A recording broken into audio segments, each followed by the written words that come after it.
এই সূরার একটু ব্যাকগ্রাউন্ড আমরা একটু শুনি আগে। সূরার বিষয়বস্তুগুলো কি? প্রথমত এই সূরাটি মাক্কি সূরা, মক্কায় অবতীর্ণ সূরাগুলো হয়েছে। এই সূরা নাজিল হয়েছে। মক্কায় অবতীর্ণ সূরাগুলোর বিষয়বস্তু কি থাকে আপনারা অনেক শুনেছেন। ইমানের মৌলিক 3টি বিষয়।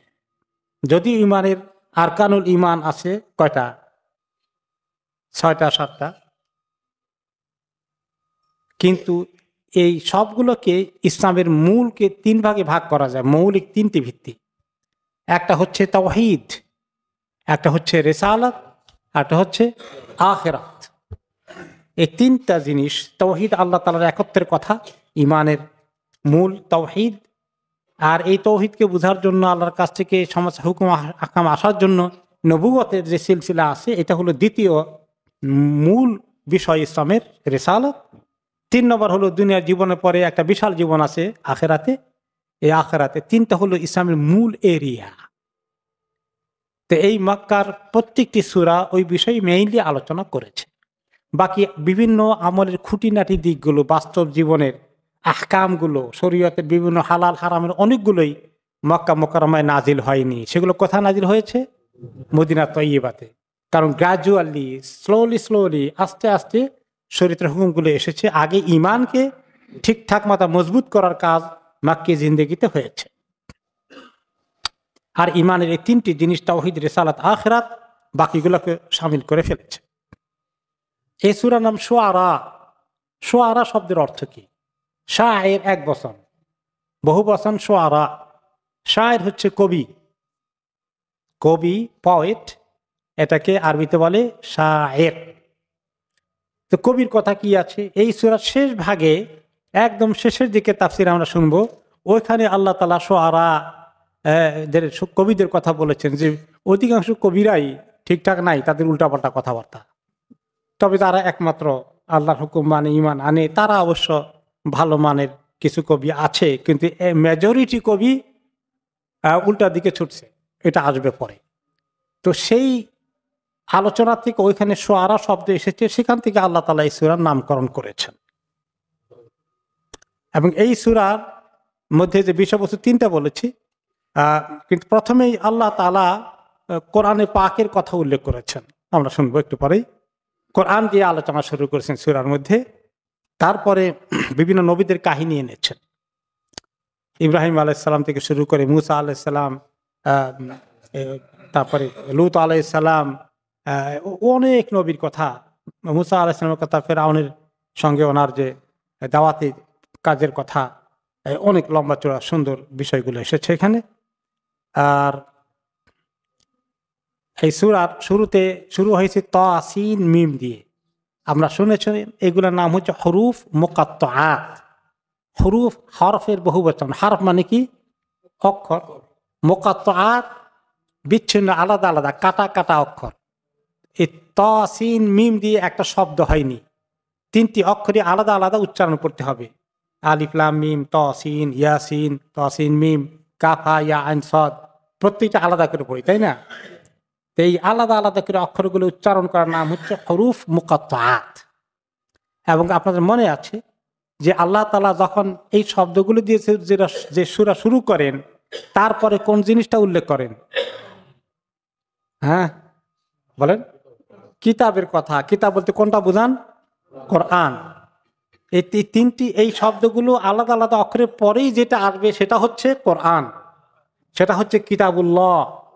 আলিফ লাম মিম যালিকাল কিতাব, ইয়াসিন ওয়াল কোরআনিল হাকিম, তাসিম মিম তিলকা আয়াতুল কিতাবিল মুবিন।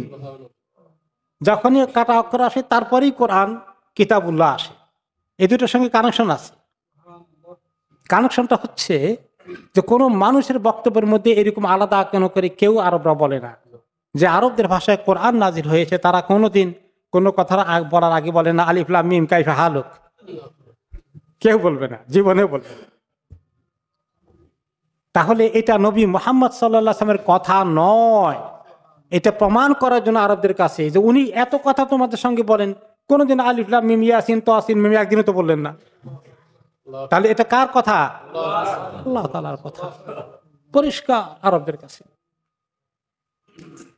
এরপরে আল্লাহ তাআলা বললেন তিলকা আয়াতুল কিতাবিল মুবিন, এই যে আয়াতগুলো তোমরা শুনছো নাজিল হচ্ছে এই কোরআনে আছে, এগুলো হচ্ছে এমন একটি কিতাবের আয়াত, যে কিতাবের আয়াতগুলো, কিতাবটা হচ্ছে মুবিন। মুবিন অর্থ কি? যেটা একেবারে ক্লিয়ার, সুস্পষ্ট, যা বুঝতে অসুবিধা হওয়ার কথা নয়। হয়তো কেউ বলবেন আমরা তো কোরআন এত সহজে বুঝি না, একটু তাফসীর করা লাগে, শেষ পর্যন্ত বুঝাও যাবে। সাধারণ মানুষের বুঝতে কষ্ট হলেও তাফসীর পড়লে, তাফসীর মধ্যে যেভাবে আলোচনা এসেছে বুঝে আসবে, আলেমদের কাছে বুঝে আসবে, এটা কোনো সন্দেহ নাই। এবং তারা বুঝায় যখন কিতাবপত্র লিখবেন, তাফসীর লিখবেন, সেটা সাধারণ মানুষ পড়লে বুঝতে পারবে। দুর্ভেদ্য, অস্পষ্ট, কথা ক্লিয়ার না, এরকম কোনো জিনিস নয় কোরআন। আল কিতাবুল মুবিন, হালাল হারাম, হক বাতিল সবগুলো সুস্পষ্ট। এর চেয়ে সুস্পষ্ট ক্লিয়ার কোনো কথা কোনো মানুষ বলতে পারে না।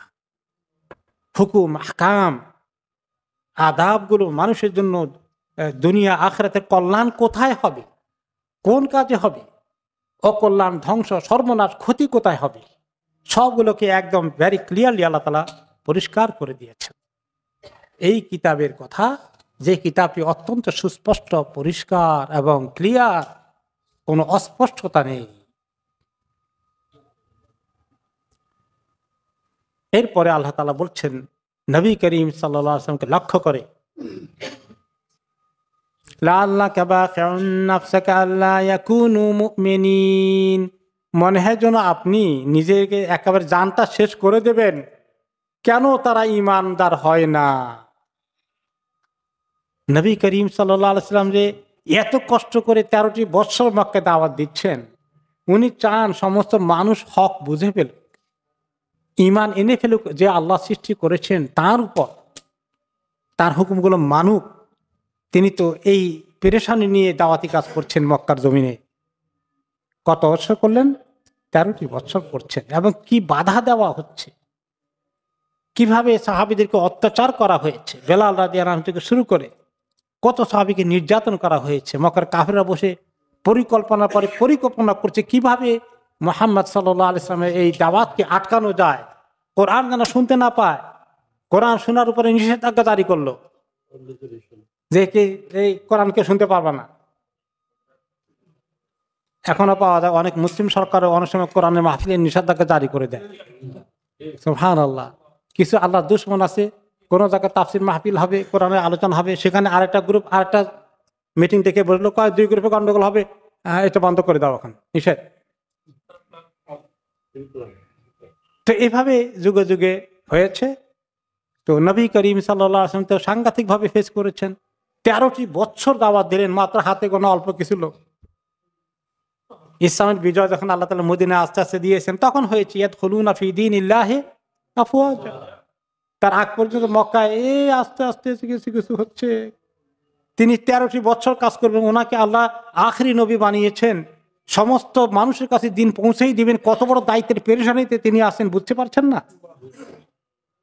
তিনি দেখছেন আমি এই কি কাজ করছি, আর কিভাবে কয়জন লোকে ইসলাম কবুল করছে, বাকিরা তো নিচ্ছে না। তিনি কষ্টে মরে যাচ্ছেন, পেরেশানি দেখছেন আল্লাহ তাআলা।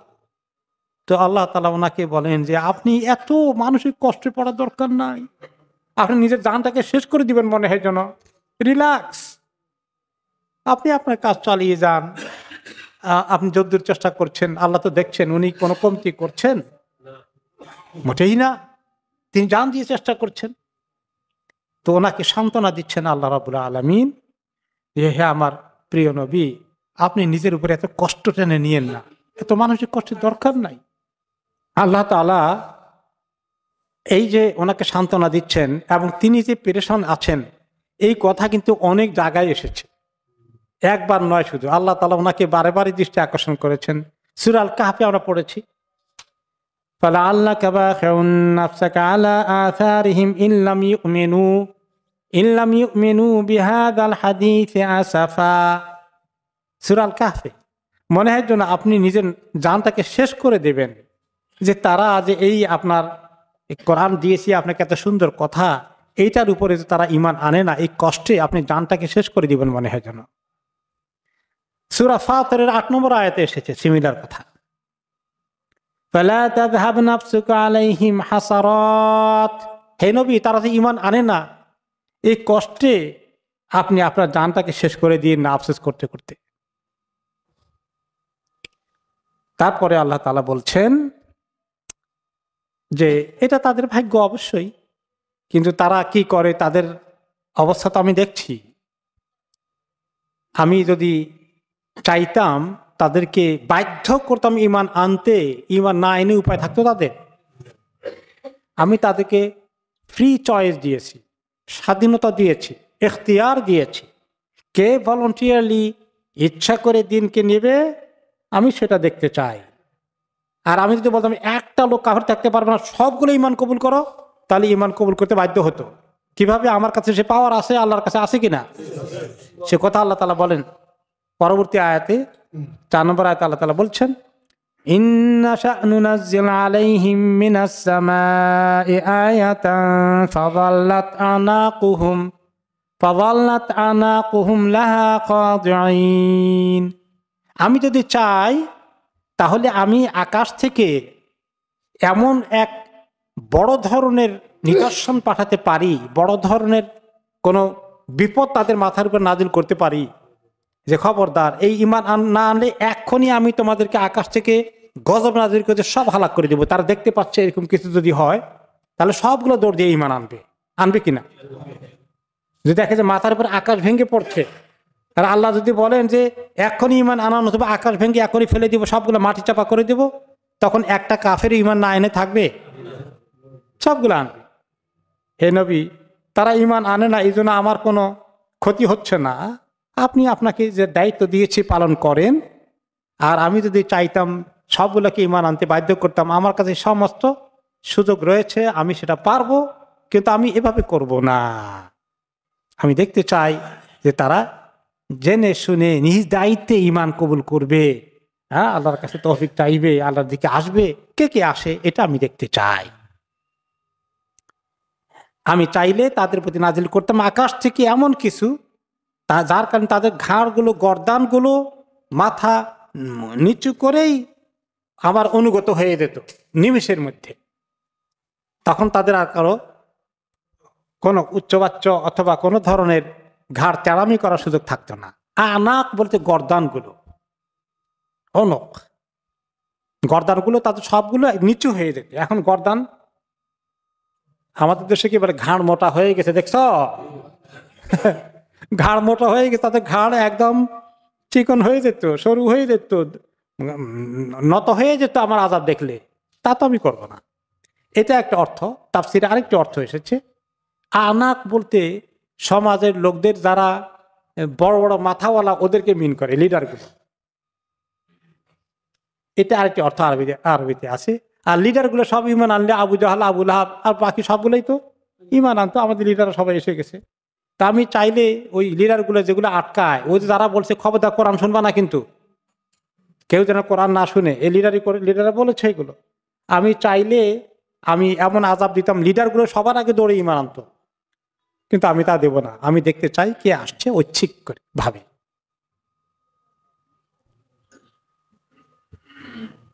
তো আল্লাহ তাআলা ওনাকে আরো বলছেন, ওমা ইয়াতিহিম মিন যিকরিম মিনার রহমানি মুহদাসিন ইল্লা কানু আনহু মুরিদিন। যখনই রহমানের কাছ থেকে তাদের কাছে কোনো যিকির আসে, যিকিরের অনেক অর্থ আছে। আল্লাহকে আমরা ডাকি সুবহানাল্লাহ, আলহামদুলিল্লাহ, এগুলো যিকির। কিন্তু আল্লাহর পক্ষ থেকে যা কিছু নাজিল হয় এগুলোও যিকির। যিকরুন ওয়া কুরআনুম মুবিন, আল্লাহর কাছ থেকে ওয়াহী আসছে, এগুলো যিকির। তো আমি আল্লাহ বলছেন যে রহমানের কাছ থেকে যখনই কোনো যিকির আসে, যখনই কোনো ফরমান আসে, যখনই কোনো আয়াত নাজিল হয়, রহমানের কাছ থেকে নাজিল হয়। আল্লাহর কাছ থেকে নাজিল না বলে কি বললেন? রহমান। তার মানে মানুষের প্রতি দয়া করে আল্লাহ রহমত নাজিল করছেন। আল্লাহ সেই রহমানের গুণ দিয়ে নিজের পরিচয় তুলে ধরছেন। আমি তোমাদেরকে ইবাদত করিয়ে কষ্ট দিয়ে তোমাদের জীবনকে কষ্টে ফেলার জন্য তো আমি ইসলাম দেই নাই। আমি তোমাদের জন্য দয়া মায়া দেওয়ার রাস্তা খোলার জন্য কোরআন দিয়েছে। তুমি কোরআনের কথা মানো, ঈমান আনো আল্লাহর প্রতি, তাহলে তোমার জীবন আল্লাহর রহমতে ভরপুর হয়ে যাবে। আল্লাহ তাআলা তোমার প্রতি দয়া মায়া করতে, কল্যাণ দিতে, তোমার ক্ষতি করতে নয়, কল্যাণ দিতে, ইহসান করতে এই কোরআন দিয়েছেন। মানব জাতির প্রতি আল্লাহ তাআলা কত দয়ালু, তাদেরকে আল্লাহ তাআলা সৃষ্টির সেরা মাখলুক করেছেন। তাদের জন্যই জিন ইনসান, তাদেরকে আল্লাহ ইবাদতের জন্য সৃষ্টি করেছেন। তাদের জন্য আল্লাহ তাআলা জান্নাতের নিয়ামত সৃষ্টি করেছেন। ফেরেশতারা কি জান্নাতে এগুলো ভোগ করবেন? সুবহানাল্লাহ। তাহলে আল্লাহর সৃষ্টির সবচেয়ে সেরা জিনিস কাদের জন্য তিনি বরাদ্দ করেছেন? আল্লাহু আকবার। জিন ইনসানের জন্য, জিন ইনসানের জন্য।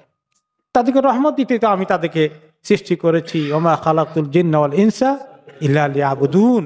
আমার ইবাদত করে জান্নাতে আসবে, এই জন্যই সৃষ্টি করেছি। এবং সমস্ত মানুষ যদি ইমানদার হয়ে যায়, জাহান্নামে কেউ যদি না যায়, জান্নাতে জায়গা হবে সবার? কেউ কেউ বলেছেন হবে, কেউ কেউ বলেন যে হবে না, বোধহয় কি জানি। তাহলে সুবহানাল্লাহ, প্রত্যেকটি মানুষের জন্য জান্নাতে সিট বরাদ্দ করা আছে, প্রত্যেকটি মানুষের জন্য জাহান্নামে সিট বরাদ্দ করা আছে। যারা জান্নাতি হবে তারা দেখবে উপরের থেকে যে তার সিটটা জাহান্নামে খালি।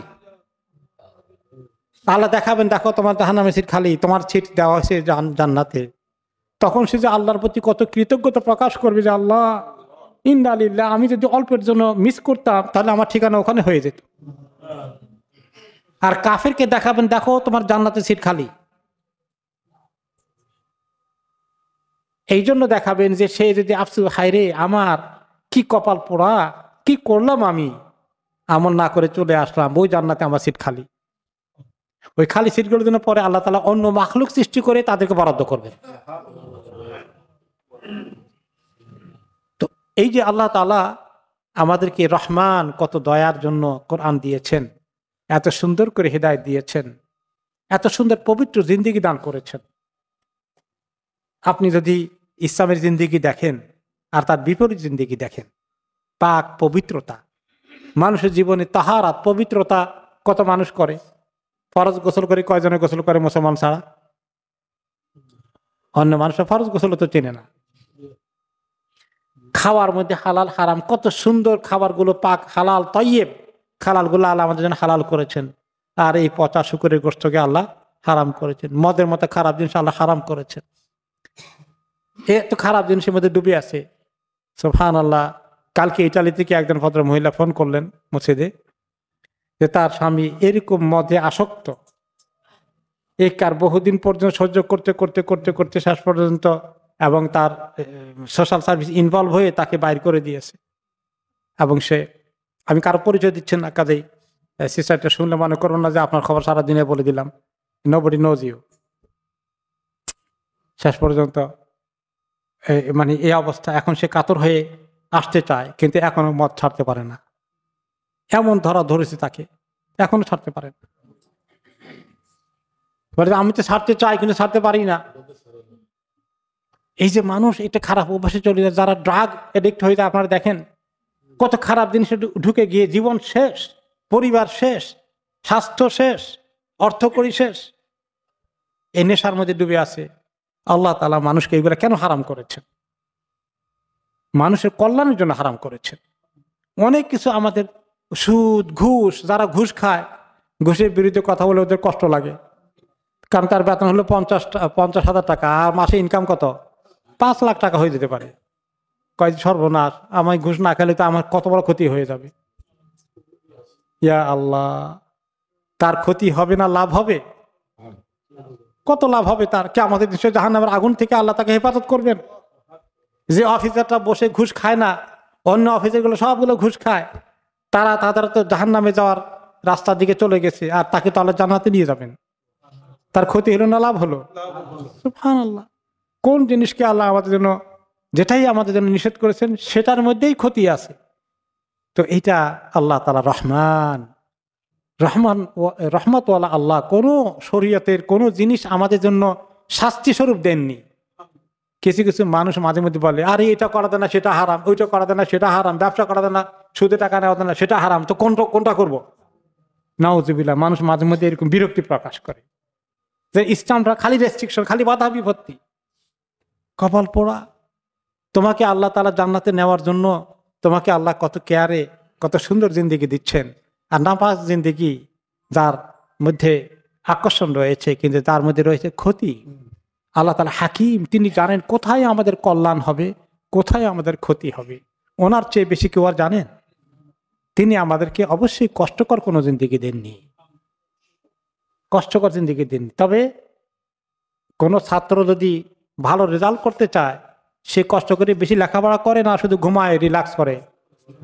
হ্যাঁ, কেউ যদি বলে যে ফার্স্ট ক্লাস পাবো, দরকার আছে, আমি এত কষ্ট করতে পারবো না, ডাজ ইট মেক সেন্স?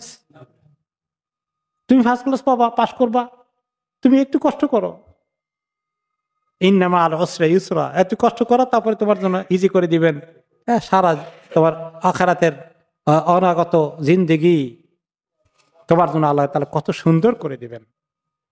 এই রহমান আল্লাহ আমাদেরকে সরিয়ে দিয়েছেন। খবরদার, এই জন্য পর্দা পুশিদা নিয়ে আমরা যখন কথা বলি, অলিমার মধ্যে মহিলারা পর্দা পুশিদা করে আসেন, তারপরে যে কোনো প্রোগ্রাম করেন, ভালো করে পর্দা মেনটেন করেন। পর্দা করতে গেলে মসজিদে আসবেন, পর্দা করেন মহিলারা। এই তারাবি আসতেছে, পড়তে নামাজ পড়তে যদি আসেন তাহলে পর্দা করে আসেন। তো এইভাবে করে অনেক ক্ষেত্রেই একটু বললে মানুষ মনে করে যে এত কড়া কথা বলে কেন, এত কথা বলে কেন। এটা আল্লাহ তাআলা কথাগুলো বলেছেন, সেগুলোর মধ্যে খায়ের আছে, কল্যাণ আছে। সাহাবায়ে কেরাম এভাবেই মেনে নিয়েছে। রাদিয়াল্লাহু আনহুমের এই এত সুন্দর সার্টিফিকেট অর্জন করেছেন। ইল্লা কানু আনহু মুরিদিন, যখনই তাদেরকে এত সুন্দর রহমানের কাছ থেকে আয়াত নাজিল হয়, তাদেরকে ডাকা হয়, তারা সবগুলো মুখ ফিরিয়ে নেয়। মক্কার কাফিররা সবাই মুখ ফিরিয়ে নিল, না আমরা এটা ইন্টারেস্টেড, আমরা শুনবো না, আসবে না এদিকে। এটা দেখে নবী করিম সাল্লাল্লাহু আলাইহি ওয়াসাল্লামের কষ্ট হচ্ছে বিধায় তিনি কষ্টে আছেন। যে আল্লাহ তাআলা বলছেন, আমি জানি তারা মুখ ফিরিয়ে নেয়, এত সুন্দর কথা আপনার রহমান আল্লাহর কাছ থেকে আসে, তারা প্রত্যাখ্যান করে, তারা শুনতে দেয় না, শুনেও না, আমি জানি। অনেকগুলো আয়াতে আল্লাহ তাআলা আমাকে বারে বারে সান্ত্বনা দিয়েছেন এই জন্য যে আপনি পেরেশান হবেন না। ওমা আকসারুন নাসি ওয়ালাউ হারাসতা বিমুমিনিন, সূরা ইউসুফে আমরা শুনেছি 103 নম্বর আয়াতে আল্লাহ তাআলা বলেছেন, হে নবী, মেজরিটি মানুষ, অধিকাংশ মানুষ আপনি চাইলেও মুমিন হবে না। পৃথিবীতে অনেক মুসলমান আছে এই মুহূর্তে অনেক, কিন্তু তারপরেও মুসলিমদের সে অমুসলিমের সংখ্যা বেশি না? বেশি। সারা বিশ্বের মধ্যে কতশো কোটি এখন? হ্যাঁ, 800 কোটি মানুষ যদি থাকে, অর্ধেকের বেশি অবশ্যই নন মুসলিম, 3 ভাগে 2 ভাগ হয়ে যেতে পারে। তাহলে মাইনরিটি সবসময় মাইনরিটি মুসলিম, মেজরিটি অমুসলিম থেকেছে। ওমা আকসারুন নাস ওয়ালাউ হারাসতা বিমুমিনিন, হে নবী, অধিকাংশ মানুষ আপনি খুব চাইলেও তারা মুমিন হবে না। সূরা ইয়াসিনে আল্লাহ তাআলা বলেছেন, ইয়া হাসরাতান আলাল ইবাদ মা ইয়াতিহিম মির রাসূলিন ইল্লা কানু বিহি ইস্তাহজিউন। হায় আফসোস হয় ওই সমস্ত, আল্লাহর আফসোসের কিছু নাই, আল্লাহর কষ্টে আছে না, যে মানুষগুলোর জন্য আফসোস হয়, তারা যে এত নিজের ক্ষতি করছে, যে তাদের জন্য আফসোস হবে এক সময়। তারা কি করছে, যখনই তাদের কাছে কোন রসুল এসেছে তখনই তারা প্রত্যাখ্যান করে, ঈমান না এনে উপহাস করেছে, ঠাট্টা মশকারি করেছে, বিদ্রুপ করেছে, পরে তো আবার অত্যাচারও করেছে। তো রাসূলুল্লাহ সাল্লাল্লাহু আলাইহি ওয়াসাল্লামকে বলছেন, শুধু আপনি না, যে কোনো রাসূল আসছে, নূহ আলাইহিস সালাম, ইব্রাহিম আলাইহিস সালাম, লূত আলাইহিস সালাম, সমস্ত নবীদের দাওয়াত নিয়ে যখনই এসেছেন সবাই এভাবে তারা দিন থেকে মানুষকে সরিয়ে নিয়ে গিয়েছে। অধিকাংশ মানুষ দিন গ্রহণ করেনি। তো কাজে হে নবী, আপনি নিজে একলা ফেলিওর হয়ে গেছেন, আপনি পারেন না এরকম ফিল করবেন না। এটা আপনার ব্যর্থতা নয়, ব্যর্থতা তাদের যারা গ্রহণ করে না। ওনাকে ভরসা দিচ্ছেন আল্লাহ তাআলা, ওনাকে উৎসাহ যোগাচ্ছেন, ওনার মন খারাপ যেন না হয়ে যায়, অতিরিক্ত চাপ নিজের মনের উপর খামাকা যেন না নেয় যে আমি বোধহয় পারি না,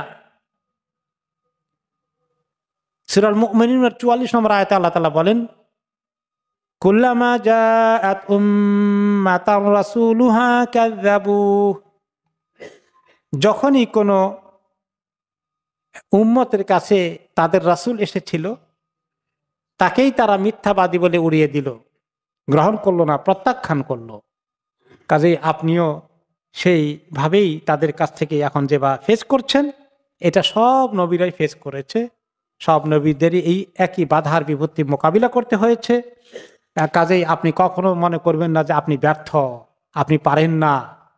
আপনি নিজের দায়িত্ব সম্পর্কে সচেতন আছেন, আপনি পালন করছেন। তাদের কপাল খারাপ, তারা এগুচ্ছে না। ফাকাদ কাযযাবু ফাসায়াতিহিম আমবাউ মা কানু বিহি ইস্তাহজিউন। 5 নম্বর বা 6 নম্বর আয়াতে আল্লাহ তাআলা বলছেন, এভাবেই তারা যুগে যুগে মিথ্যা বলে উড়িয়ে দিল কোরআন হাদিসের কথা, ওয়াহির কথা, নবীদের কথা। যখন তাদেরকে এভাবে দাওয়াত দেওয়া হয়েছে, তারা আল্লাহর প্রতি ঈমান আনেনি, তাওহীদে বিশ্বাস করেনি, তাদের শিরকের দিকে তারা ছুটেছে, ওখান থেকে আসতে চায় না, ছাড়তে চায় না। তবে অচিরেই আসবে তাদের কাছে খবরগুলো, যা নিয়ে তারা উপহাস করছিল, বিদ্রূপ করছিল এবং দুশমনী করছিল। অচিরেই তাদের কাছে খবর আসবে। অচিরেই কখন? কোন কোন সময় দুনিয়াতে হয়েছে তাৎক্ষণিক।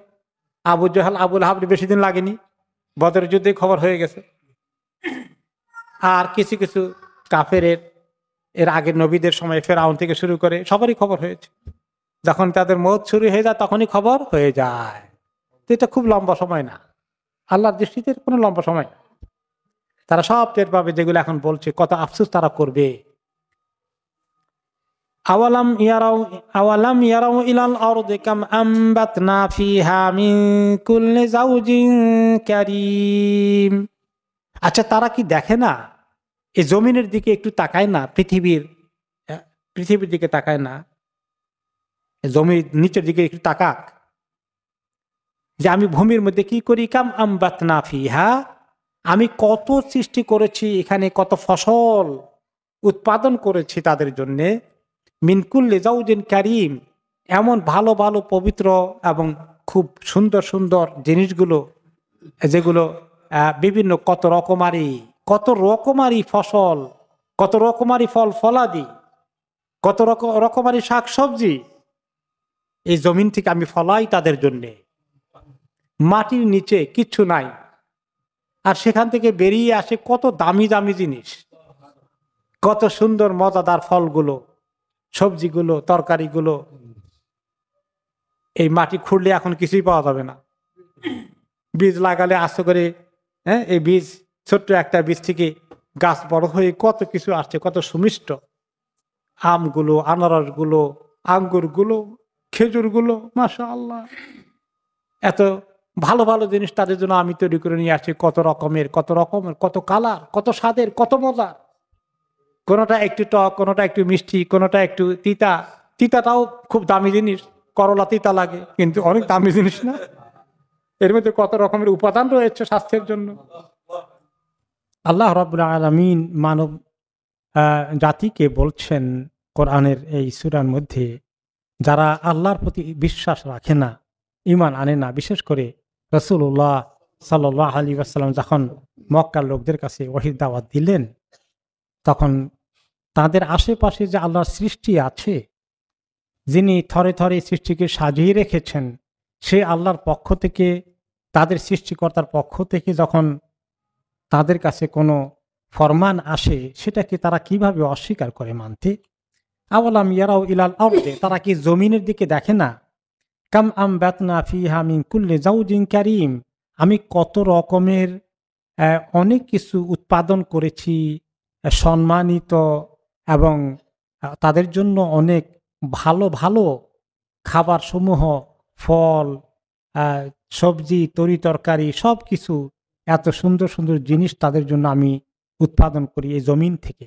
মাটি, যে মাটির উপরে যদি কিছু ভিতর থেকে না আসে, শুধু মাটি মনে হয়, সে মাটির থেকে যখন একটা ফসল আসে, ফলন আসে, ফুল আসে, ফল আসে, সেগুলো কত রকমের, কত স্বাদ, কত রং, কত সুস্বাদু, কত মিষ্টি ফলগুলো, এত কিছু মাটির থেকে কিভাবে বেরিয়ে আসে, কোন ফ্যাক্টরি সেখানে বানানো আছে। মানুষ যখন অনেকটা বড় ফ্যাক্টরি বানায়, সেখান থেকে প্রোডাকশনও হয়, সবাই এত সুন্দর করে এত কিছু বের হয়ে গেছে। মানুষের নিজেদের তৈরিটাকে আমরা অনেক স্বীকৃতি দেই, এত মেশিন ঢকর ঢকর করছে, কিছু বের হয়ে যাচ্ছে দেখা যায়, তাই না? এটা স্বীকৃতি দিতে আমাদের অসুবিধা হয় না। কিন্তু যখন আল্লাহ তাআলার এই সৃষ্টি ন্যাচারালি বের হয়, এটা তো স্বাভাবিক, ন্যাচারাল, এটা তো প্রাকৃতিক। এখানে আল্লাহ তাআলার যে বিশাল কত নিয়ামত আমাদের জন্য ছড়িয়ে রেখেছেন, সে স্বীকৃতিও আমাদের মন থেকে আসে না। ইংলিশে যেটা বলে এভরিথিং ইজ ফর গ্রান্টেড, তাই না? সব কিছুই এমনি চলে আসে, তাই এটা নিয়ে চিন্তা করার দরকার কি? এই হলো আমাদের অবস্থা। যে সৃষ্টিকর্তা তোমাদেরকে সৃষ্টি করে তোমাদের জন্য এত সুস্বাদু খাবারের ব্যবস্থা করে দিলেন, রকমারি জিনিসের ফল ফলাদি, শস্য জগতে, তারপরে প্রাণী জগতে, পাখির জগতে, মাছের জগতে, তোমাদের জন্য আল্লাহ কত খাবার থরে থরে সাজিয়ে রেখেছেন। এগুলো তোমরা একটু চিন্তা করো না? সে আল্লাহর কাছ থেকে নবী যখন তোমাদের কাছে এসেছেন, তার কথা তোমরা শোনো না, স্বীকৃতি দাও না? ইন্না ফি যালিকা লাআয়াহ ওয়া মা কানা আকসারুহুম মুমিনিন। এই জমিনের দিকে তাকালেই বোঝা যায় যে আল্লাহ তাআলার নিশানা এখানে রয়েছে। সমস্ত কুদরত আল্লাহর একমাত্র হাতে। তার জায়গায় আল্লাহকে বাদ দিয়ে তারা কি করেছে? ৩৬০টি মূর্তি জোগাড় করে তাদের কাছেই তারা যত পূজা প্রার্থনা আছে সেগুলো করছে। তো ওয়া মা কানা আকসারুহুম মুমিনিন, এত আল্লাহ তাআলার নিদর্শন দেখার পরেও অধিকাংশ মানুষ ঈমান আনে না। ওয়ামা আকসারুন নাসি ওয়ালাউ হারাসতা বিমুমিনিন। অন্য আয়াতে আল্লাহ তাআলা বলেছেন যে অধিকাংশ মানুষ আপনি চাইলেও ঈমানদার হবে না। কাজে যুগে যুগে পৃথিবীর মেজরিটি মানুষ বেঈমানি থেকে গেছে, ঈমানের উপরে সবসময় অল্প সংখ্যক মানুষ এসেছে। মাইনরিটি মোমেন, মেজরিটি কাফের। দুনিয়ার বর্তমান ইতিহাসও তাই। ওয়া ইন্না রাব্বাকা লাহুয়াল আজিজুর রহিম। আর আপনার যে রব, সেই রবটা কেমন? আল আজিজ এবং আর রহিম, দুটো সিফাত আল্লাহ তাআলা এখানে বলেছেন। দুটো সিফাতই অত্যন্ত গুরুত্বপূর্ণ সিফাত আল্লাহ তাআলা। আজিজ অর্থ কি? আল্লাযী কাদ কাহারা কুল্লা মাখলুক, যিনি সমস্ত সৃষ্টিকে যার কন্ট্রোলে নিয়ে রেখেছেন। কোন সৃষ্টি আছে আল্লাহর কন্ট্রোলের বাইরে? যে বড় ক্রিমিনাল, ডাকাত মার্কা কিছু, প্রচন্ড অত্যাচারী, তার কন্ট্রোল কি আল্লাহর হাতে আছে না নেই? আল্লাহ তাআলা একটু রশি ঢিলা করে দিয়েছেন, আর সে মনে করে যে আমাকে ঠেকাবে কি, আমি তো সর্বে সর্বা। সে জানে না তার রশি ধরা আছে আল্লাহর হাতে। কোন কোন সময় জালিমকে আল্লাহ তাআলা রশি ঢিলা করে দেন। হাদিসে রাসূলুল্লাহ সাল্লাল্লাহু আলাইহি ওয়াসাল্লাম বলেন, ইন্নাল্লাহা লা ইউমলিয যালিম। কোন কোন সময় জালিমকে আল্লাহ তাআলা রশি ঢিলা করে দেন, ধরেন না। আর যখন ধরেন তখন আর ছাড়েন না। জালিম একবারে হাবুডুবু খায় ফেরাউনের মতো, শেষ সবকিছু।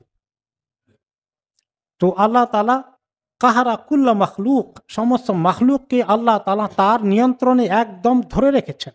একটি মাখলুকের কোনো সুযোগ নাই আল্লাহ তাআলার নিয়ন্ত্রণের বাইরে যেতে, কোন অবস্থাতে নেই। যে আমি আল্লাহর খাইও না, খাবো না, ধারাইও না, আমি আমার মতো করে চলতে পারবো, আল্লাহর দরকার নাই। নাউজুবিল্লাহ।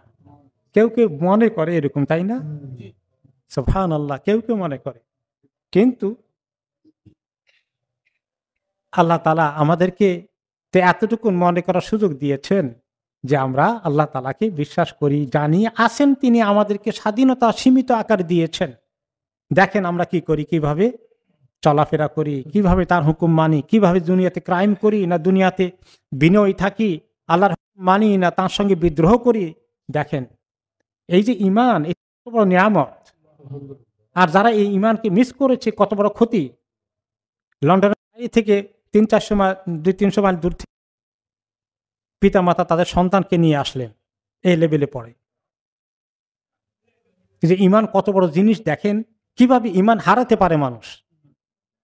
এবং এসে সেই ছেলে এই লেভেলে পড়ে, বলেন যে এই আমার ছেলে, আমাদের ছেলেটা এত ভালো ছিল, নামাজ 5 ওয়াক্ত পড়তো, প্রতি রমাদানে রোজা রাখতো, তারাবিগুলো অ্যাটেন্ড করতো, রমাদানে খতম করতো, এই 1 বছর হয়ে গেলে এ লেভেলে গিয়েছে, এখন থেকে আর নামাজ পড়ে না, রোজা রাখে না, কোরআন শরীফ তেলাওয়াত করে না। বললাম কেন এগুলো করো না? বলো যে দেখো মা, তোমরা যেগুলো বিশ্বাস করেছো এগুলো কোনো প্রমাণ সায়েন্সের মধ্যে নেই, এগুলা ভিত্তিহীন, এগুলো কাল্পনিক, এগুলো কুসংস্কার। আমি বললাম যে তুমি এগুলো কোত্থেকে পেলে? তোমার কোনো সায়েন্সের টিচার আছে তুমি ক্লোজ? উনি এগুলো আলোচনা করেছেন তোমার সাথে? বলে যে হ্যাঁ, সায়েন্সের টিচার অনেকেই নাস্তিক। এই মুসলিম ছেলেটাকে দিল শেষ করে। আমরা কোথায় আছি? আমাদের ছেলে মেয়েদেরকে যে লেখাপড়া করতে দিয়েছি করবে, যারা নাস্তিক তাদের জীবনের মিশন আছে, আমাদের জীবনের মিশন আছে। আমরা আমাদের ছেলে পেয়েকে কি বানাবো? জান্নাতি বানাবো ইনশাআল্লাহ। সুযোগ পেলে আরেকজনকে ইসলামের দিকে দাওয়াত দেবো, ঠিক কিনা বলেন? এটা করা দরকার না প্রত্যেক মুসলিমের? হ্যাঁ, তা আমাদের মিশন আছে জীবনের মধ্যে, মিশন। সায়েন্সের টিচারদের মিশন হলো, তারা মনে করে এই যে যারা ধর্মকর্ম করে এরা সবগুলো মানে একটা কি বলে এটাকে, যে মানে ভিত্তিহীন কাল্পনিক একটা জিনিসের মধ্যে আছে, যার কোনো বাস্তবতা নেই। এবং তারা মনে করে যে এই ভুল ধারণার মধ্যে আছে কিছু মানুষ, এদের ছেলে পেলেগুলোকে আমরা ভুল ধারণা থেকে সরিয়ে নিয়ে আসি। বুঝতে পেরেছেন কত সতর্ক হওয়া লাগবে পিতা মাতাকে? ছেলে মেয়েকে স্কুল কলেজ ইউনিভার্সিটি পড়তে দিয়েই ডিগ্রি করছে আর আপনি খুব হ্যাপি? একদম চোখে চোখে রাখতে হবে। শুধুমাত্র কড়া কড়া শাসন করে হবে না, আদর করে এভাবে ধরে রাখতে হবে, বুঝাতে হবে, সময় দিতে হবে। হ্যাঁ, সেটা আরেকটি সাবজেক্ট। তো আল্লাহ তাআলা ওমা কানা আকসারুহুম মুমিনিন, আল্লাহ তাআলা বলছেন যে অধিকাংশ মানুষ মুমিন নয়, তারা বিশ্বাসী নয়। আর অথচ আল্লাহ তাআলা আজিজ, তাদের উপরে তার ক্ষমতা প্রতিষ্ঠিত আছে। এত সত্ত্বেও তিনি, এত ক্ষমতা আল্লাহ তাআলার থাকলে এই কাফের মুশরিক আল্লাহ তাআলার বিদ্রোহী যারা, তাদেরকে আল্লাহ তাআলা এতদিন সময় দেন কেন? তিনি চাইলে তো তাৎক্ষণিক শেষ করে দিতে পারতেন, কিন্তু তিনি রাহিম, তিনি অনেক দয়াময়, দয়াশীল, অনেক রহমত আছে। তিনি সুযোগ দেন, বান্দা দেখি তার হুঁশ হয় কিনা, তার একটু সুযোগ নেয় কিনা আল্লাহর দিকে আসতে। অপরাধ করেছে, সঙ্গে সঙ্গে শাস্তি দিলে তা শেষ হয়ে গেল, সে সুযোগ পেল না। এই জন্য আল্লাহ তাআলা রাহিম, তিনি অনেক দয়ালু, সুযোগ দেন মানুষকে। আমরা তো ব্যক্তিগতভাবে অনেক গুনাহ করি কিনা বলেন? প্রত্যেকটি গুনাহ শাস্তি তাৎক্ষণিকভাবে দিলে এতদিন পর্যন্ত বাঁচতে পারতাম? দেখি তাকে একটু সুযোগ দেয়, তওবা করুক, সে রিয়ালাইজ করুক। তো এইভাবে করে আল্লাহ তাআলা এই রহমত দিয়ে মানুষকে স্টিল ছেড়ে দিচ্ছেন, সুযোগ দিচ্ছেন। মক্কার কুরাইশদেরকে 13 বছর নবী করিম সাল্লাল্লাহু আলাইহি ওয়াসাল্লাম কিভাবে তারা অত্যাচার করলো, মুসলমানদের কিভাবে অত্যাচার করলো, ওই সময় সবাইকে হালাক করে দিতে পারতেন না? কিন্তু আল্লাহ তাআলা রাহিম হিসেবে সুযোগ দিয়েছেন। 10 বছর পরে মক্কা বিজয়ের পরে তারা অনেকেই ইসলাম কবুল করে ফেললো। আবু সুফিয়ানও কবুল করলেন, যিনি অন্যতম লিডার। তো আল্লাহ রাহিম না হলে তো এটা পেতেন না সুযোগ আবু সুফিয়ান। وَإِذْ نَادَى رَبُّكَ مُوسَىٰ أَنِ ائْتِ الْقَوْمَ الظَّالِمِينَ। এরপরে আল্লাহ তাআলা এইগুলা আগের কথাগুলো এতক্ষণ যা গেল সূরা শুআরা শুরু থেকে, এসবগুলো নবী করিম সাল্লাল্লাহু আলাইহি ওয়াসাল্লাম কি ফেস করছেন মক্কাবাসীর সঙ্গে, তারা যে কিভাবে ওনাকে মানছে না, এগুলার যুগে যুগে সব নবীদের ক্ষেত্রে হয়েছে, এটা বলছেন জেনারেলি। এখন স্পেসিফিকলি উদাহরণ নিয়ে এসেছেন। কোন নবী উদাহরণ এনেছেন? মূসা আলাইহিস সালাম উদাহরণ। এবং আমি অনেকবার বলেছি তাফসীর ইবনে কাসিরের রেফারেন্স দিয়ে, যে তাফসীর ইবনে কাসির তিনি কি বলেছেন? কাদা আন ইয়াকুনাল কুরআনু লিমূসা, তাই না? মনে হয় যেন কোরআন শুধু মূসার কাহিনী বলার জন্যই নাজিল হয়েছে। এত বেশি কেন? মূসা আলাইহিস সালামের পর তো ঈসা আলাইহিস সালাম আসছেন, ওনার কাহিনীও আছে, কিন্তু পরিমাণের দিক থেকে মূসা আলাইহিস সালামের কাহিনী বেশি এসেছে, বারে বারে এসেছে। কেন? আমাদের জন্য শিক্ষা আছে। তো ঈসা আলাইহিস সালামের মধ্যে শিক্ষা নেই? আছে। আচ্ছা, ফেরাউন বেশি জালিম ছিল। ওকে, নট ব্যাড।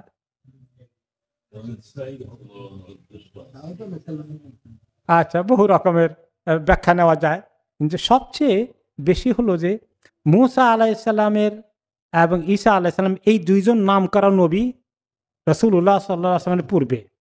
ওনাদের আগে পরে অনেক নবী এসেছেন। ওনারা সাইজের দিক থেকে শরীয়তের দিক থেকে এত বড় কিছু না। বড় নবীদের মধ্যে ইব্রাহিম আলাইহিস সালামের পরে তো অনেক পরে ওনারা এসেছেন। তো এই মুসা আলাইহিস সালাম, ঈসা আলাইহিস সালামের উম্মত বাকি থেকে গেছে দুনিয়ার মধ্যে। ইব্রাহিম আলাইহিস সালামের উম্মত তো আর ওনাকে ফলো করে না, তারা তো পরবর্তী পর্যায়ে মুসা ঈসার তরিকা চলে গেছেন, তাই না? তো কাজে দুইজন নামকরা নবী ছিলেন ওনার আগে। এই দুইজনের মধ্যে কেন বেশি এসেছে মুসা আলাইহিস সালামের কথা, তার কারণ হচ্ছে ঈসা আলাইহিস সালাম সময় বেশি পান নাই। অল্প সময়ের মধ্যে ওনাকে যখন তারা হত্যা করতে এসেছে, আল্লাহ তাআলা ওনাকে উঠিয়ে নিয়ে চলে গেছেন। ওনার দায়িত্ব কমপ্লিট হয় নাই, ওনার কাজ কিছু বাকি আছে। আল্লাহ তাআলা কিয়ামতের আগে আবার পাঠাবেন দুনিয়ার মধ্যে নবী মুহাম্মদ সাল্লাল্লাহু আলাইহি ওয়াসাল্লাম শরীয়ত মতো তিনি দাজ্জালকে মোকাবিলা করে দুনিয়ার মধ্যে ইসলাম কায়েম করবেন আবার। তো ওনার কাজেই ওনার নবুয়ত পালনের অভিজ্ঞতার দিক থেকে, সময়ের দিক থেকে এবং বড় বড় দুশমনদের মোকাবিলা করার দিক থেকে বেশি সুযোগ হয় নাই। আল্লাহ তাআলা সহজেই ওনাকে উঠিয়ে নিয়ে গিয়েছেন। মুসা আলাইহিস সালামের দীর্ঘ কাহিনী এবং একটি বড় রাষ্ট্রশক্তির অধিকারী দাম্ভিক এক শাসক ফেরাউনের সঙ্গে মোকাবিলা করতে হয়েছে এবং ওনার উম্মতের মধ্যেও ওনাকে অনেক সাফার করতে হয়েছে, যেগুলা রাসূলুল্লাহ সাল্লাল্লাহু আলাইহি ওয়াসাল্লামের জন্য সবচেয়ে বড় শিক্ষার নজির রয়েছে। এই জন্য আল্লাহ তাআলা মুসা আলাইহিস সালামের এই কাহিনীকে বারে বারে কোরআনে পাকে এনেছেন, যাতে রাসূলুল্লাহ সাল্লাল্লাহু আলাইহি ওয়াসাল্লাম যে সমস্ত অসুবিধা ফেস করবেন নবুয়ত দায়িত্ব পালন করতে গিয়ে, মুসা আলাইহিস সালামের কাহিনী দিয়ে দিয়ে আল্লাহ বলেন যে উনি এভাবে ফেস করেছেন, ওনার সময় এরকম হয়েছিল, হ্যাঁ, ওনার জন্য শিক্ষা রয়েছে। এবং মুসা আলাইহিস সালাম কনসার্নও ছিলেন।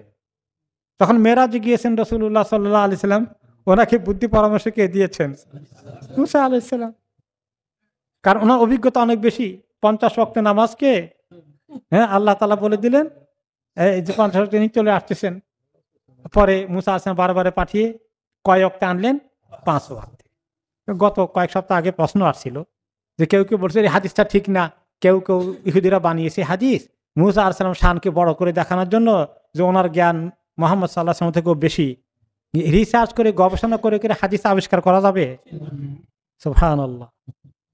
আসলে আমরা বলেছিলাম তখন যে এই মুসা আলাইহিস সালামের এই বুদ্ধি প্রক্রিয়া আল্লাহ তাআলা অ্যাডভান্স জানতেন কি নাকি জানতেন না? জানতেন। 50 ওয়াক্ত যে 5 ওয়াক্তে আসবে এটাও কি আল্লাহ তাআলা জানতেন না জানতেন না? সব জানতেন। আল্লাহ তাআলা এটা করালেন, মুসা আলাইহিস সালামকে অ্যালাউ করলেন, রাসূলুল্লাহ সাল্লাল্লাহু আলাইহি ওয়াসাল্লাম বারে বারে আসলেন। সব কিছু আল্লাহর একদম প্ল্যান পরিকল্পনার বাইরে না ভিতরে আছে? এভরিথিং ভিতরে। তো এখন তো আল্লাহ তাআলা এই প্ল্যানটা কেন করালেন? কেন করালেন? আমাদের জন্য বিশাল নেয়ামত। সেটা কি? যখন মুসা আলাইহিস সালাম চলে আসলেন, রাসূলুল্লাহ সাল্লাল্লাহু আলাইহি ওয়াসাল্লাম মেরাজ থেকে চলে আসতেছেন, 5 ওয়াক্তে নিয়ে আল্লাহ যখন ফেরত আসতেছেন বললেন, হে নবী 5 ওয়াক্তে আনলাম 50 থেকে, কিন্তু আপনার উম্মতকে 5 ওয়াক্তে পড়লে 50 ওয়াক্তের সওয়াব ঠিকই দেব। তাহলে আমাদেরকে এত বড় সুসংবাদ দেওয়ার জন্যই আল্লাহ তাআলা এই প্ল্যান করেছেন। তো এখানে মুসা আলাইহিস সালাম আমাদেরকে ফেভার করেছেন, তার চেয়ে বড় ফেভার তো আল্লাহ তাআলা করেছেন। আল্লাহ তাআলা মুসা আলাইহিস সালামকে ব্যবহার করেছেন।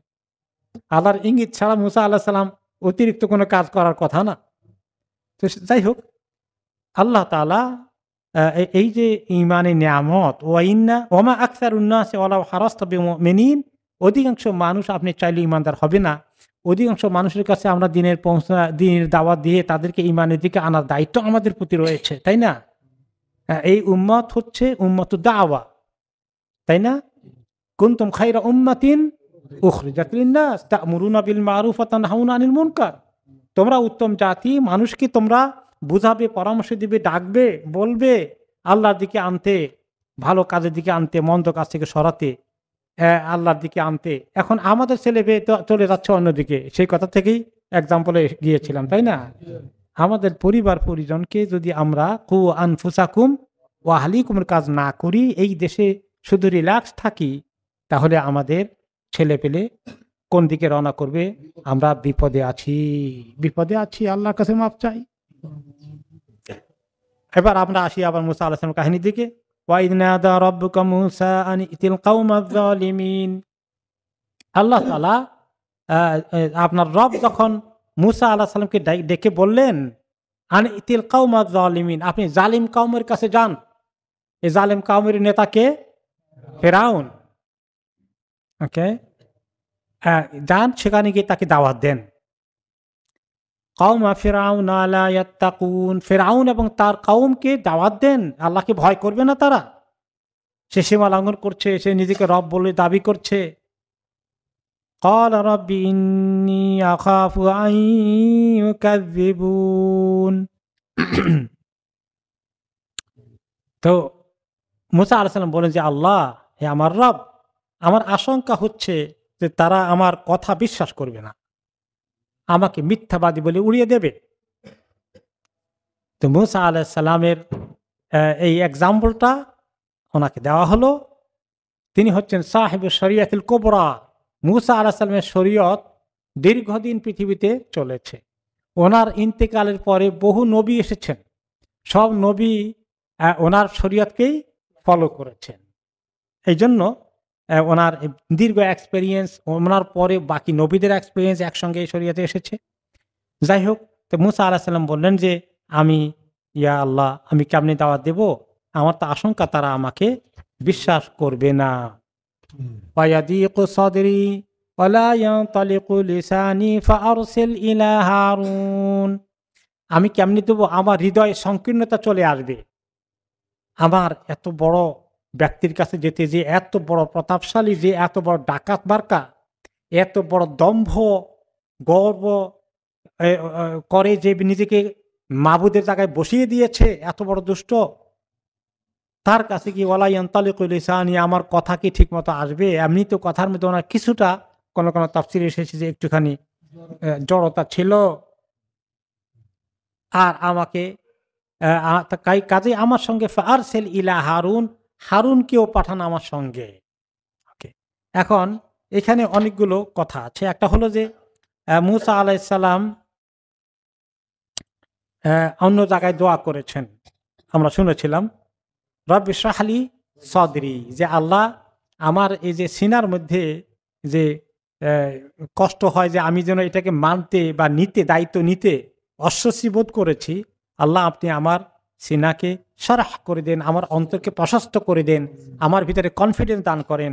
ওয়ায়াসসির লি আমরি, কাজটাকে আল্লাহ সহজ করে দেন। এটা তো অনেক বড় কাজ, এত বড় জালিমের কাছে যাওয়া। আর ওয়াহলুল উকদাতাম মিন লিসানি, আমার কণ্ঠের জড়তা দূর করে দেন। তারপরে বললেন আমাকে ফারসিলহু মাই রিদান, আমাকে আমার সঙ্গে তাকে হারুনকে নবী বানিয়ে দেন, সে আমার সাহায্যকারী হবে, অ্যাসিস্ট্যান্ট হবে। একলা মানে সাংঘাতিক কঠিন কাজ, আমাকে একটু সাহায্য করেন, আমার ভাইকেও সহকারী নবী বানিয়ে দেন। সেও তাহলে ওহী পেলে, নবুয়ত পেলে ওনার হিম্মত হবে। দুইজনে মিলে তার সঙ্গে আমরা মোকাবিলা করার চেষ্টা করি, দাওয়াত দেওয়ার চেষ্টা করি। এরপর আরেকটা সমস্যা হয়ে গেল, ওয়ালাহুম আলাইয়া যামবুন ফাআখাফু আন ইয়াকতুলুন, আর আমার তাদের কাছে একটা অপরাধ হয়ে গেছে, আমি আশঙ্কা করছি যে তারা আমাকে হত্যা করবে সেই অপরাধের কারণে। অপরাধটা কি আমরা অন্য তাফসীরে শুনেছি, যে একটা কিপ্তিকে, যখন কিপ্তি মানে কি, যারা ফেরাউনের গোষ্ঠীর লোক, আর বনি ইসরাইল হলেন মুসা আলাইহিস সালামের গোষ্ঠীর লোক, তাই না? এই দুইটা রেস, দুইটা জাতি ছিল মিশরে। আর পাওয়ারে ছিল, ক্ষমতা কারা ছিল? কিপ্তি, ফেরাউনের গোষ্ঠী, কিপ্তিরা শাসক ছিল। বনি ইসরাইল সেখানে শাসিত ছিল, মাজলুম ছিল, এবং তারা তাদের রেশিয়াল ডিসক্রিমিনেশন শিকার হয়েছে। তাদেরকে তারা এভাবে অনেক সময় কষ্ট দিত, যখন তখন তাকে তারা মানে গায়ে হাত তুলতো, অত্যাচার করতো, যেভাবে রেসিস্টটা এখানে চান্স পেলে করে, তাই না? এরকম করতো তারা। তো এক লোকে যখন, একটা কিপ্তি যখন কোনো এক কারণে বনি ইসরায়েলকে থাপড় দিল একটা লোককে, তখন সেই লোকটা কি বলল? এই যে হেল্প হেল্প করে চিৎকার দিল, চাইলো। তখন মুসা আলাইহিস সালামের পাশে ছিলেন, তিনি তাকে একটা থাপড় দিলেন তাকে থামানোর জন্য। যে নবুয়তের হাতের থাপড়ে সে মরেই গেল। বেচারা তো মারার জন্য প্ল্যান করেন নাই, থাপড় দিয়ে শিক্ষা দিব, যা, এখন তো মরেই গেল। এখন ওই কিপ্তি ভেগে চলে গেছে। পরের দিন আবার আরেকটা কিপ্তি ফেরাউনের এই রেইসের লোক আবার এই লোককে মানে আক্রমণ করতে আসছে। তখন সেই লোক হেল্প হেল্প করে চিৎকার করলো, মুসা আলাইহিস সালাম দৌড়ে আসলেন আবার। এখন মুসা আলাইহিস সালামের দৌড় দেখে এই লোকটা মনে করলো, এবং তার উপরে বোধহয় কিছুটা বিরক্ত হয়েছেন তিনি, যে তুমি কিরকম চলো, একটু সতর্ক চলো না, কালকে তোমার এরকম শিকার হলো, আজকেও শিকার হও। হয়তো তাকেও একটু তাকিয়েছে। এখন যে উনি তেড়ে আসছেন ওই কিপ্তিটাকে তিনি ভাগাবেন। এখন এই লোকটা, ইসরায়েলি লোকটা ভয় পেয়ে গেছে। ভয় পেয়ে বলে যে তুমি কি আমারে মারবা নাকি আজকে? কালকে কিপ্তি একটাকে মানে একটাকে কিল করেছ, হত্যা করেছ, আজকে আমার করবা নাকি? এখন এই কথা বলে দিয়েছে। ওই কিপ্তিটা শুনতে পেয়েছে, পাশে আরো দুই একজন শুনেছে। এখন মুসা আলাইহিস সালাম তো টের পেলেন যে অবস্থা তো খারাপ হয়ে গেল, খবর হয়ে যাবে, এবং ইতিমধ্যে খবর হয়ে গেছে। কিছুক্ষণ পরে ওনার কাছে খবর আসলো যে রাজপ্রাসাদে খবর হয়ে গেছে, তুমি যে কাজ করেছো, তুমি তাড়াতাড়ি ভাগো। ওনার শুভাকাঙ্ক্ষী ছিলেন যে একজন যে ফেরাউনের রাজপ্রাসাদে আসা যাওয়া করত, তাড়াতাড়ি ভাগো, তোমার খবর হয়ে গেছে। তুমি মুসা আলাইহিস সালাম ভেগে চলে আসলেন কোথায়? তিনি শুআয়ব আলাইহিস সালামের মাদিয়ান এলাকায় চলে আসলেন। বারাকাল্লাহু ফিক, এখানে চলে আসলেন। এখন সেই কাহিনীর কথা তিনি এখন বলেন। ওইখানে তিনি চলে আসছিলেন যে কোন রকমের যান নিয়ে, এবং পরে শুআয়ব আলাইহিস সালামের আশ্রয় থাকলেন, সে কাহিনী আমরা শুনেছি, আবার সামনে আসবে ইনশাআল্লাহ, তখন আবার বিস্তারিত শুনবো, রিপিট করছে না। শুআয়ব আলাইহিস সালামের কাছে থাকলেন 8 বছর, তাই না? ওনার মেয়েকে বিয়ে শাদী করলেন। পরে আল্লাহ তাআলা বললেন, এবার যাও, হ্যাঁ, ফেরাউনকে গিয়ে তাড়াতাড়ি দাওয়াত দাও। এই কাহিনী আসছে। উনি বলেন যে আল্লাহ, ঘটনা তো একটা ঘটে আছে, এখন গেলেই তো আমাকে ধরবে আর আমাকে এক্সিকিউট করবে, আমি এখন কিভাবে আপনার এই দায়িত্ব পালন করব? ওকে,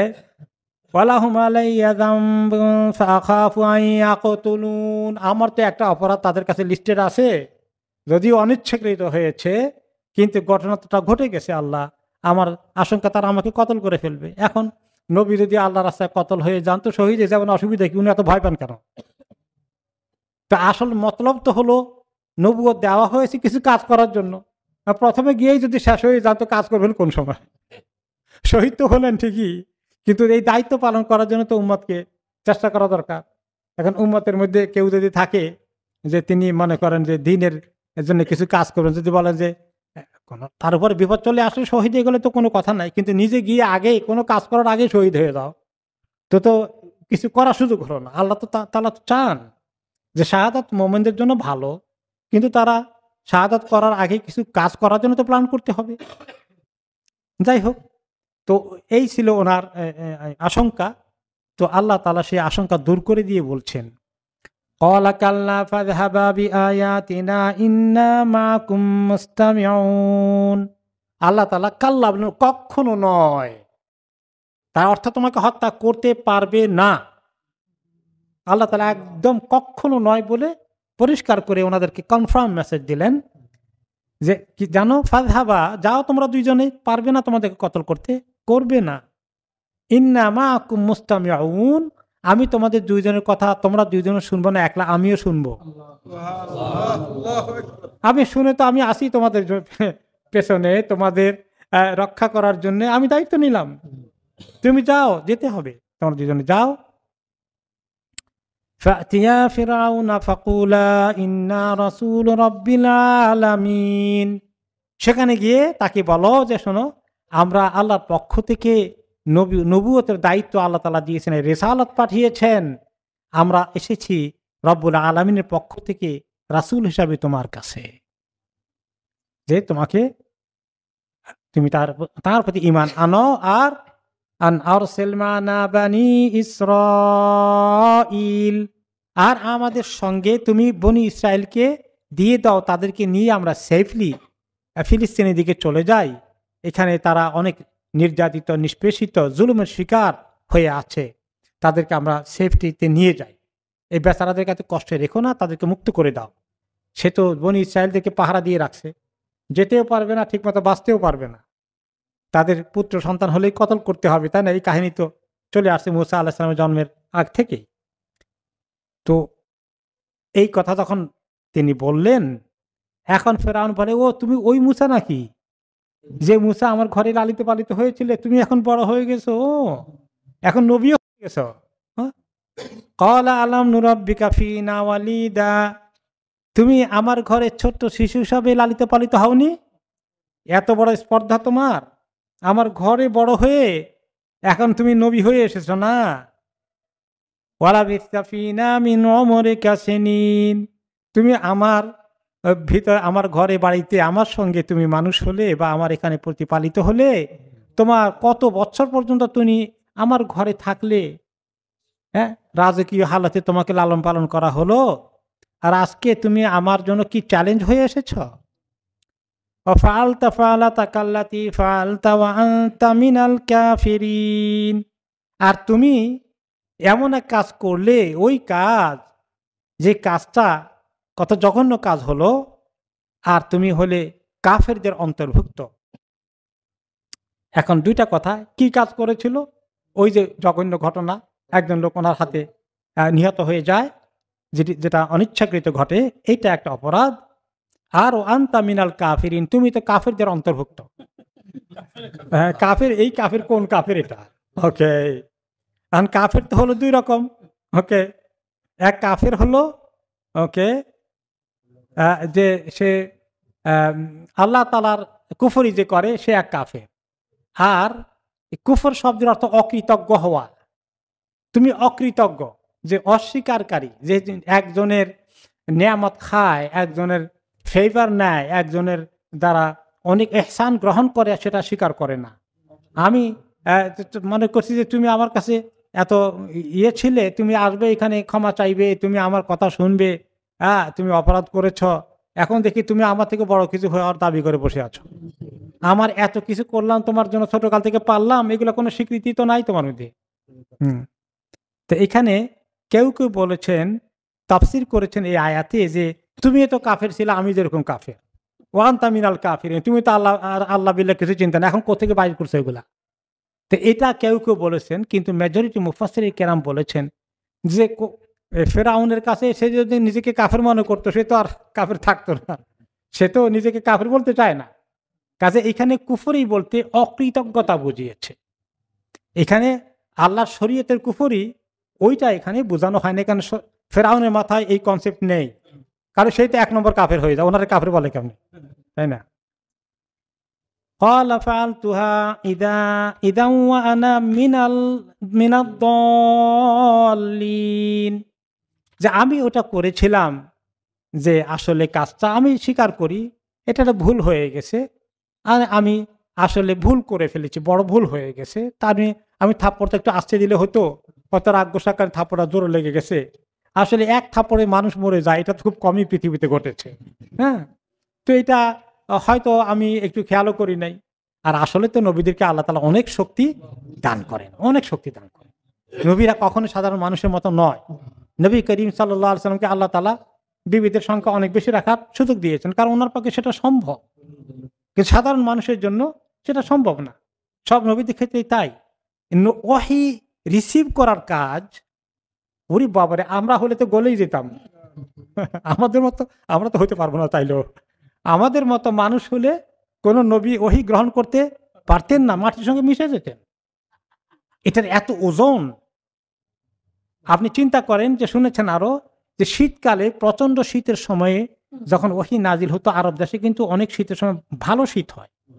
আমি ছিলাম, আমি জানি যে আরব দেশে যখন শীত হয়, মক্কায় শীত কম পাওয়া যায় ঠিকই, মক্কায় ওমরা করতে গেলে তেমনটা আর পাবেন না, মদিনায় একটু পাওয়া যায়, কিন্তু রিয়াদ অন্যান্য অঞ্চলে অনেক বেশি শীত পড়ে, একদম গা কেটে যায় মনে হয়।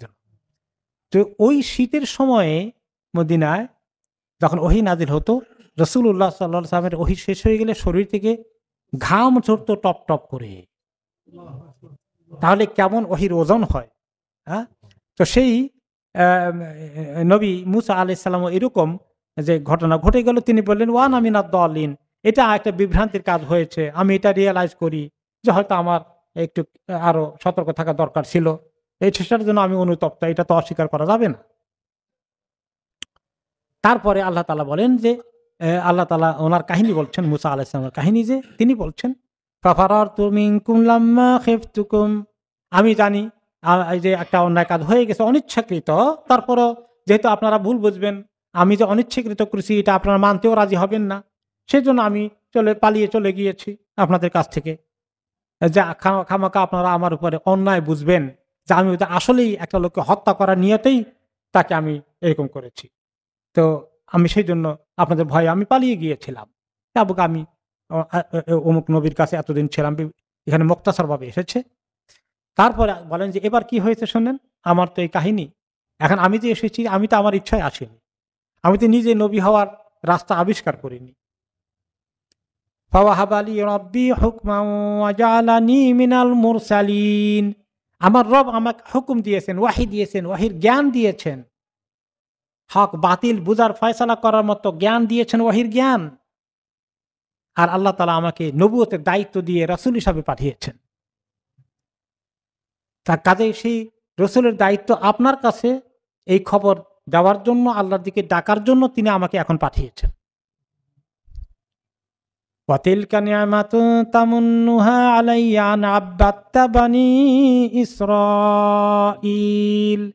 ওই যে একটা নিয়ামত আপনি আমাকে দিয়েছেন, বা আপনি আমার প্রতি ইহসান করেছেন, ছোটকালে আমাকে লালিত পালিত করেছেন। আসলে ফেরাউন যে লালিত পালিত করেছে, ফেরাউন কি এমনিতেই করেছে? ফেরাউন তো পারলে ওনাকে কতল করার কথা, কিন্তু আল্লাহ তাআলা ফেরাউনকে দিয়ে কতল না করিয়ে বরঞ্চ ওনার প্রতি ইহসান করার জন্য আল্লাহ তাআলা এই ফয়সালা পরিকল্পনা করেছেন।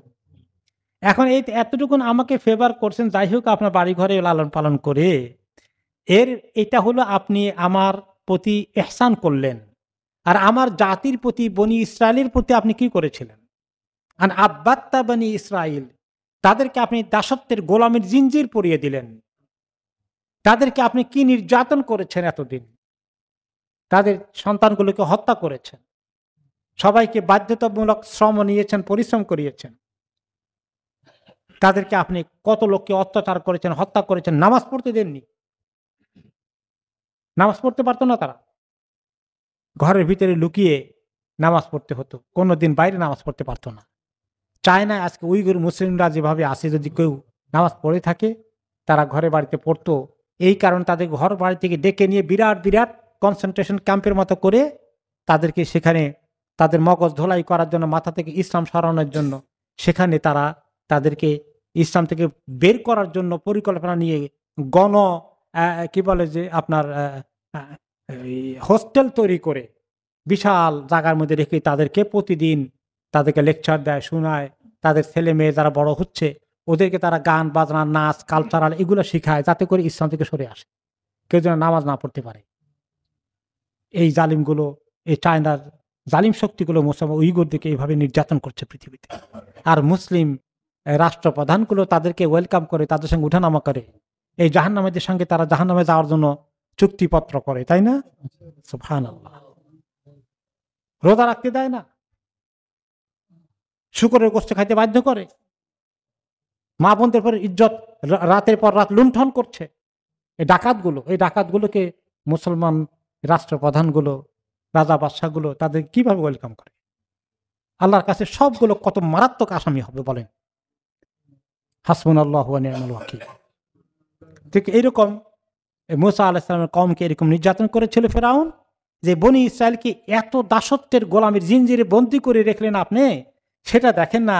আর একজন বনি ইসরায়েলি, আমি তাকে একটু ইহসান করেছেন, এটা আপনি এত বড় দয়া করে ফেলেছেন। হ্যাঁ, তার মোকাবেলা আপনি কি করেছেন? তিনি হক কথা বলতে এখানে ইতস্তত করেননি। তো আল্লাহ তাআলার কথা বললেন যে আল্লাহ পক্ষ থেকে ওয়াজআলানি মিনাল মুরসালিন, তিনি আমাকে সমস্ত যিনি সমস্ত মাখলুকের যিনি স্রষ্টা রব্বুল আলামিন, তার কাছ থেকে আমি এসেছি আপনার কাছে এই দাওয়াত নিয়ে, আল্লাহর গোলামি করার জন্য, আল্লাহর দিকে আসার জন্য। ক্বালা ফিরআউন ওয়া মা রব্বুল আলামিন। ফিরআউন বলে যে রব্বুল আলামিন আবার কোন জিনিস? সারা বিশ্বের রব আছে কি আবার? আনা রব্বুকুমুল আলা, আমার চেয়ে বড় রব আবার কি আছে? কত বড় নাফরমান, কত বড় জালিম। সাধারণ মানুষ সে জানে না যে সে মানুষ, সে এখন মাবুদ হয়ে গেছে। ক্বালা রাব্বুস সামাওয়াতি ওয়াল আরদি ওয়া মা বাইনাহুমা ইন কুনতুম মুকিনিন। তো তিনি বললেন যে তিনি তো সমস্ত আসমানগুলোর রব এবং জমিনেরও রব। ফেরাউন কি আসমানের রব হতে পেরেছে? জমিনের পুরো অংশের রব হয়েছে? তখন তো সারা বিশ্ব তো সে দখল করতে পারেনি।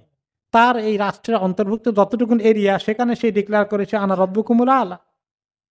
তিনি বলেন সমস্ত জমিনের এবং আসমান সমূহের যিনি রব, সেই রবের কাছ থেকে আমি এসেছি। ওই রবের কথা সবার শোনা উচিত, ওই রব সবার মাবুদ। আর এই আসমান জমিনের মাঝখানেও যদি কিছু থাকে, সমস্ত সৃষ্টির যিনি রব, সেই রবের দাওয়াত নিয়ে আপনার কাছে এসেছি। ইন কুনতুম মুমিনিন, আপনারা যদি তার উপর ইয়াকিন করতে চান, বিশ্বাস করতে চান, আপনারা সেই রবের দিকে আসুন, তার আনুগত্য স্বীকার করুন। ক্বালা লিমান হাওলাহু আলা তাসতামিউন। আর ফিরআউন তার সভাসদ বর্গের মধ্যে আছে, তার মিনিস্টাররা, তার ক্যাবিনেট সদস্যরা তার আশেপাশে আছে, তার সেনাপতিরা আছে। এইখানে এই কথা শুনে ফেরাউন এত বড় রব, তাকে আবার আরেকজন দাওয়াত দিতে এসেছে আরেক রবের কথা বলতে, কি সাহস! মানে ফেরাউন তো এখন চিন্তা করতেছে সর্বনাশ, এরকম সাহস তো কেউ করে না, আমার তো বোধহয় সব গেল। এখন সে বলে আলা তাসতামিউন, তোমার শুনতে পাচ্ছ না কি বলছে? কি বলছে দেখছো দেখছো কি বলে এটা? সে যে এভাবে ধরা খাবে চিন্তাই করেনি। ক্বালা রাব্বুকুম ওয়া মা রাব্বু আবাইকুমুল আউয়ালিন। মূসা আলাইহিস সালাম বলে শুধু আপনার রব তো না, আপনাদের রব না, আপনাদের বাপদাদা 14 গোষ্ঠীর রব সে আল্লাহ। পূর্বপুরুষ সবগুলোর রব। আপনি তো দাবি করতেছেন যে আপনি এই জমানার রব হয়ে গেছেন, এই এলাকার রব হয়ে গেছেন। আপনার বাপদাদার উপরে রব হয়েছেন নাকি আপনি, যারা আপনাকে জন্ম দিয়েছে? আপনার বাবা দাদা 14 গোষ্ঠীর সব তো আল্লাহ তাআলা সবার রব, তাদের সবার রব। আপনি কি মনে করছেন? এখন এটা শুনে ফেরাউনের মাথা এখন খারাপ হয়ে গেছে, এখন চক্কর দেয়, তাই না?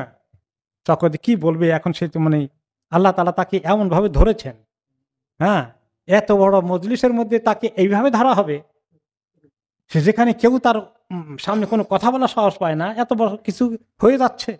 পুরো সভাসদ বর্গের উপরে ইসলামের দাওয়াত চলে আসতেছে, শুধু তাকে রক্ষা করে নয়, সবার কাছে দাওয়াত চলে পৌঁছে যাচ্ছে এখন।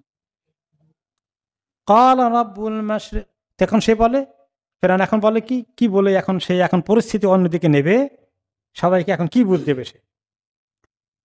ক্বালা ইন্না রাসূলাকুমুল্লাযী উরসিলা ইলাইকুম লামাজনুন। কেউ যদি তার মন্ত্রী, সভাসদবর্গ, অফিসার, সেনাপতিগণ কারো মনে যদি কোনো ইমানের কোনো কিছু এখানে ঢুকে না পড়ে, সেই জন্য সে জলদি করে একটা জিনিস জোগাড় করলো, কি শোনো, এই তোমাদের কাছে রসুল বলে আসছে যে লোকটা, আবার কি বিশ্বাস করতে চাইও না, এটা আসলে পাগল, মাথা ঠিক নাই। কি বলে কাজে পাগলের কথা বিশ্বাস করা ঠিক না। তার মাথায় খুব বড় একটা বুদ্ধি আসলো। আচ্ছা, তো মূসা আলাইহিস সালামের কথা শুনে এখন তিনি আরো বলেন, আল্লাহ তাআলা হিম্মত দিয়ে দিয়েছেন, তাই না? সুবহানাল্লাহ। ক্বালা রাব্বুল মাশরিকি ওয়াল মাগরিবি ওয়া মা বাইনাহুমা ইন কুনতুম তাকিলুন। আরে আমি তো সেই রবের কাছ থেকে এসেছি যিনি পূর্বের এবং পশ্চিমের গোটা বিশ্বের যিনি রব। ওয়া মা বাইনাহুমা, এর মাঝখানে যা কিছু আছে সমস্ত মাখলুকের যিনি রব। ইন কুনতুম তাকিলুন, যদি আপনাদের আকল থাকে, আপনাদের কোনো জ্ঞান বিবেক থাকে, তাহলে সেই রবের কথা বলছি আমি। এই কোনো একটা এলাকার একজন হয়ে রব হয়ে যাবে, যার সীমাবদ্ধ ক্ষমতা রয়েছে, যার ঘুমাতে হয়, খেতে হয়, যার অসুখ বিসুখও হতে পারে, এরকম রব না। সমস্ত মাখলুকের যিনি রব, তার কাছ থেকে এসেছি, একটা আকল খরচ করেন, চিন্তা করেন। ক্বালা লাইন ইত্তাখাযতা ইলাহান গায়রি লাআজআলান্নাকা মিনাল মাসজুনিন। এখন মূসা আলাইহিস সালামকে লক্ষ্য করে ফেরাউন বলে, শোনো, তুমি যদি আমাকে ছাড়া অন্য কাউকে মাবুদ হিসাবে নাও, এই কথা আবার বলো, তাহলে আমি এখনই তোমাকে অ্যারেস্ট করে জেলখানায় বন্দী করে রাখবো, বের হতে পারবে না। ক্বালা আওয়ালাউ জিতুকা বিশাইইম মুবিন। মূসা আলাইহিস সালাম খুব কায়দা করে ডায়ালগ করছেন যে, শোনেন, এগুলো করার আগে আমি দলিল প্রমাণ কিছু নিয়ে আসছে কিনা চেক করে দেখেন। আমি যদি সুস্পষ্ট প্রমাণ নিয়ে আসি যে আমাদের সবার একজন বড় রব রয়েছে, আমাদের শুধু নয়, আমাদের বাপদাদা 14 গোষ্ঠী সবার যিনি রব আছে, তার কাছ থেকে যদি সুস্পষ্ট দলিল প্রমাণ নিয়ে আসি, তাহলে মানবেন না? এটাকে চিন্তা করবেন না? ক্বালা ফা'তি বিহি ইন কুনতা মিনাস সাদিকিন।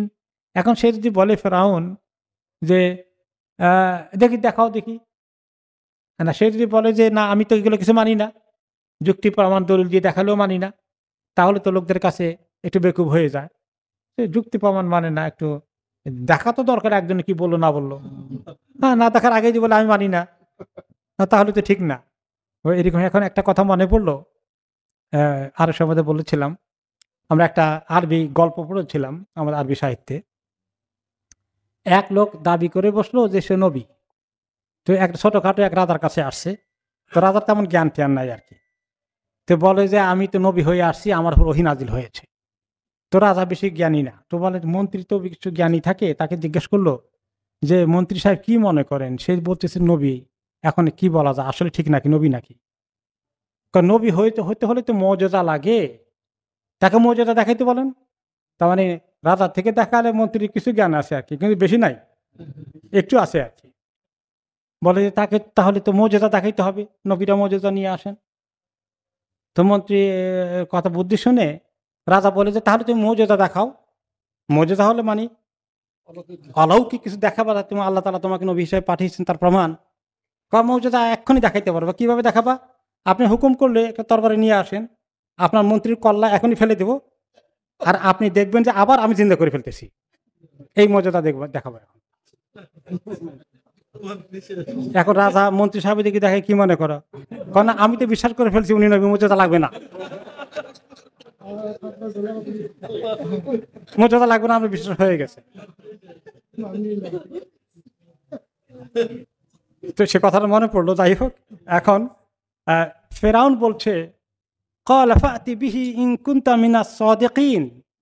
তুমি যদি সত্যবাদী হও তাহলে ঠিক আছে, কি দেখাবা? তোমার যুক্তি প্রমাণ মুজিজা জাতীয় কি আছে নিয়ে আসো, নবী হওয়ার প্রমাণ দেখাও।